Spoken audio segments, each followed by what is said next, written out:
Welcome to this explainer.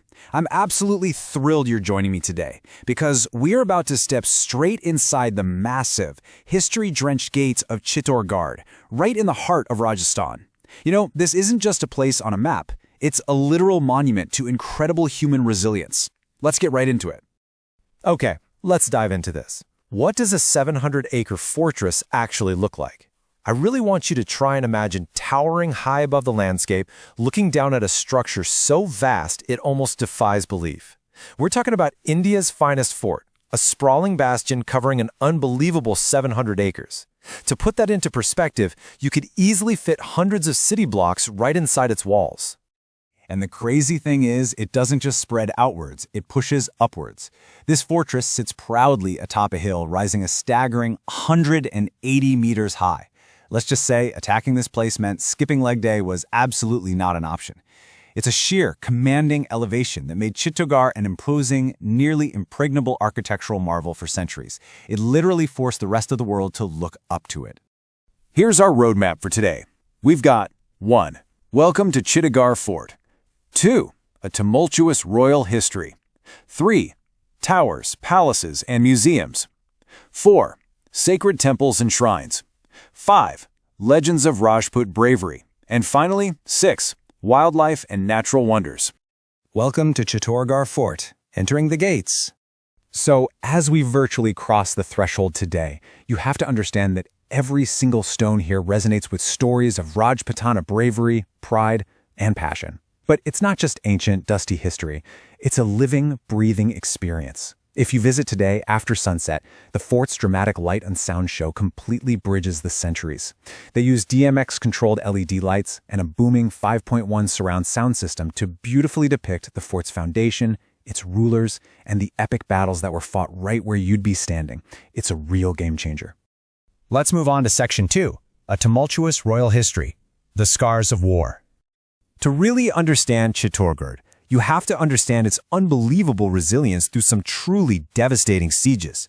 This bastion faced 3 major, incredibly violent attacks. Way back in 1303, it was attacked by the Sultan of Delhi, Alauddin Khilji.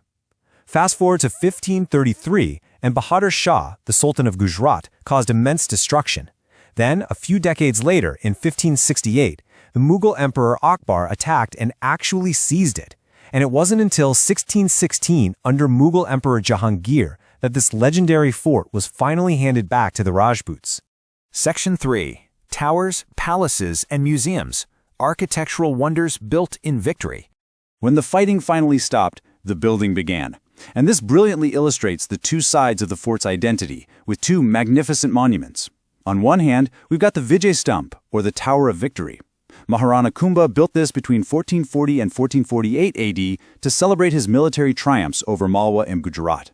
It is a massive 9-story tower of red sandstone and white marble, totally covered in Hindu deities.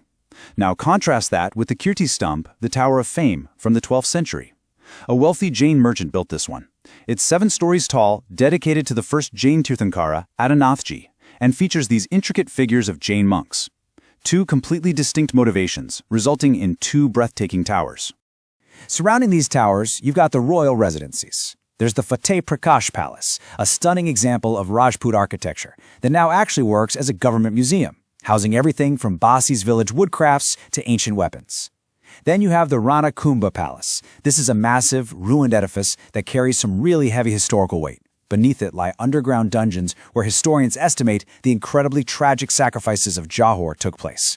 And for a bit of serenity, away from all that, the Ratan Singh Palace served as the royal family's winter getaway, gorgeously overlooking a small lake. Section 4, sacred temples and shrines, spiritual sanctuaries within the walls. Now, Chittorgarh wasn't just a military hub. It was a deeply spiritual sanctuary. The sheer religious diversity inside this single fort is kind of mind-blowing. The fort houses 6 Jain temples, including the magnificent Bhagwan Adinatha with its 52 shrines, and the Satpiyas Diari, which houses 27 deities.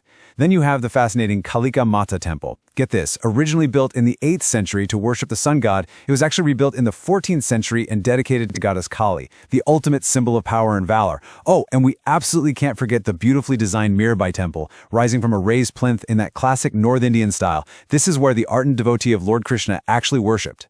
Totally connected to this spiritual heritage is the Gaumukh Reservoir. This is a deep tank fed by a natural spring that emerges from a rock formation resembling a cow's mouth, which is what Gaumukh means. If you travel there today, feeding the fish in the sacred local spot is just an absolute must-do. It connects you directly with the living, everyday traditions of the fort. Section 5. Legends of Rajput Bravery. The human stories behind the stones. History, as we know, isn't just made of stones. It's made of people. Just look at the story of Jaimal and Pata. When Akbar's massive army surrounded the fort back in 1567, the royal family was sent away for safety. These two warlords, a Rathod and a Sisodia, were left behind to protect the fort. They sacrificed their lives fighting with such extraordinary, fearless valor that Akbar himself was thoroughly impressed. No, seriously, Akbar actually ordered statues of these two brave hearts sitting on elephants to be built outside his own Agra fort. Today, a cenotaph right inside Chittorgarh honors their ultimate sacrifice. So the crucial point is that bravery here took many forms. Take the Bhamashaki Haveli, a slightly lesser-known but deeply significant site. Bhama Shah was a fiercely loyal minister to Maharana Pratap. When the Maharana literally ran out of funds to fight the Mughals at the Battle of Haldigadi, Bhama Shah and his brother Tara Chand stepped up and donated their own personal wealth to finance the war.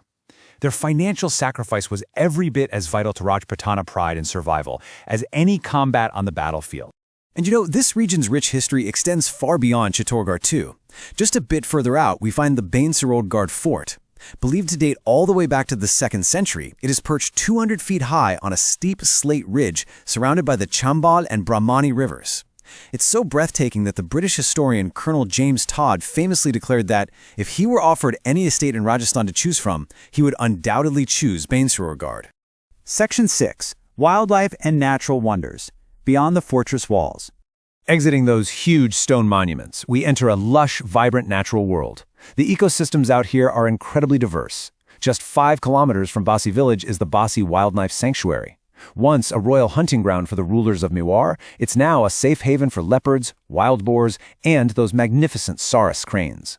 Then there's the Sita Mata Wildlife Sanctuary, which is pretty unique because it's composed of 50% teak trees, but its true star is completely nocturnal, the flying squirrel. Yes, actual flying squirrels. If you're lucky, you can spot them gracefully skydiving between the trees under the cover of darkness. How cool is that? And finally, for a spectacular display of nature's raw power, we have the Manal Waterfall. From July to October, this stunning waterfall plunges a dizzying 150 meters right into a V-shaped valley, drawing visitors from all over just to witness its sheer force. It's a breathtaking natural echo of the towering majesty of Chittorgarh itself. Well, we've explored the blood-soaked battlements, the architectural triumphs, the spiritual sanctuaries, and the wild wonders of this incredible region. This 700-acre marvel stands as a massive testament to the fact that history isn't just something you read about in a textbook, it's something you experience.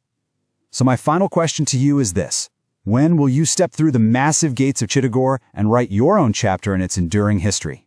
Make this your next real-world exploration. Keep learning, keep exploring, and I'll catch you in the next